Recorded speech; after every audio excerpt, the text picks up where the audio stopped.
सभी किसान भाइयों को मेरा नमस्कार। जैसा कि आप देख रहे हैं, ये पेड़ है अमरूद के।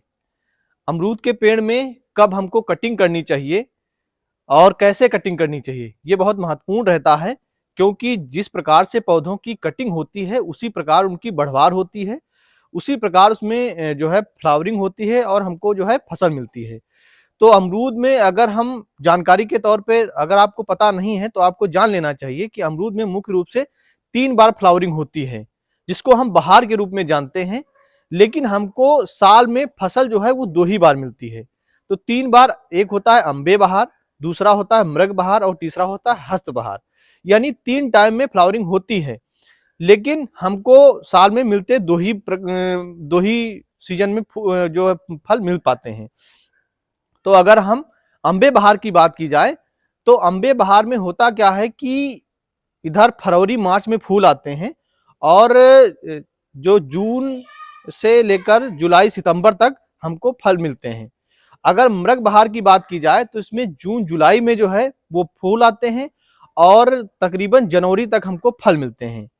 लेकिन वहीं हस्त बहार की अगर बात की जाए तो उसमें अक्टूबर के अगस्त सितंबर अक्टूबर में फूल आते हैं और इधर जो है मार्च अप्रैल तक जो है वो फल मिलते हैं।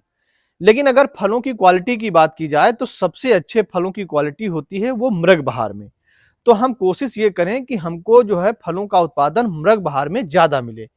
लेकिन हमको इस तरह से उनकी कटाई करनी होती है और उसी हिसाब से उनका रेगुलेशन करना होता है, ताकि हमको इन 2 बहार में जो है फलों का उत्पादन मिल सके। एक तो अम्बे बहार, दूसरा मृग बहार।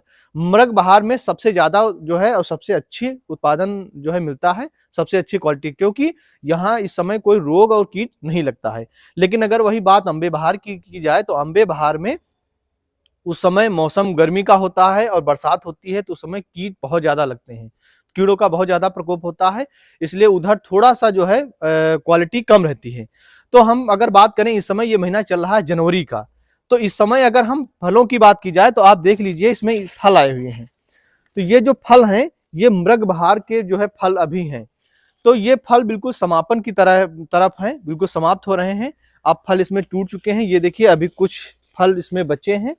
तो हम इसकी कटिंग कैसे करते हैं आपको बताएंगे कि कैसे इसकी कटिंग करनी चाहिए और कैसे हमको अगली फसल के लिए उत्पादन हमको लेना चाहिए। तो अगर हम इसकी कटिंग की बात की जाए तो अगर हमको अम्बे बहार की फसल लेनी है तब तो हम क्या करेंगे, इसकी शाखाएं जो इधर उधर शाखाएं भाग रही हैं, जो नीचे लटक रही हैं, या अगर हमारे देखो पेड़ आपस में जो है छू रहे हैं, तो हमको क्या करना है कि जो अपरिपक्व शाखाएं हैं उनको हम यहाँ से कटिंग कर देते हैं। ये जैसे हैं ये कटिंग कर देते हैं यहाँ से। जो परिपक्व शाखाएं हैं उनकी कटिंग हम नहीं करते हैं, क्योंकि हमको अम्बे बहार का जो है उत्पादन लेना है। तो ये हम जो शाखाएं अपरिपक्व हैं उनको हम कटिंग कर देते हैं, ताकि ये उधर उधर नहीं भागती हैं। लेकिन अगर आपको अम्बे बहार के जो है फल नहीं लेने हैं, आपको सीधे मृग बहार की फसल लेनी है, तो आप क्या करेंगे, आप ये जो मजबूत शाखाएं हैं इनको यहाँ से काट देंगे, इनको यहाँ से काट देंगे। काटने के बाद क्या करेंगे, इसमें कोई फंजीसाइड लगा देंगे।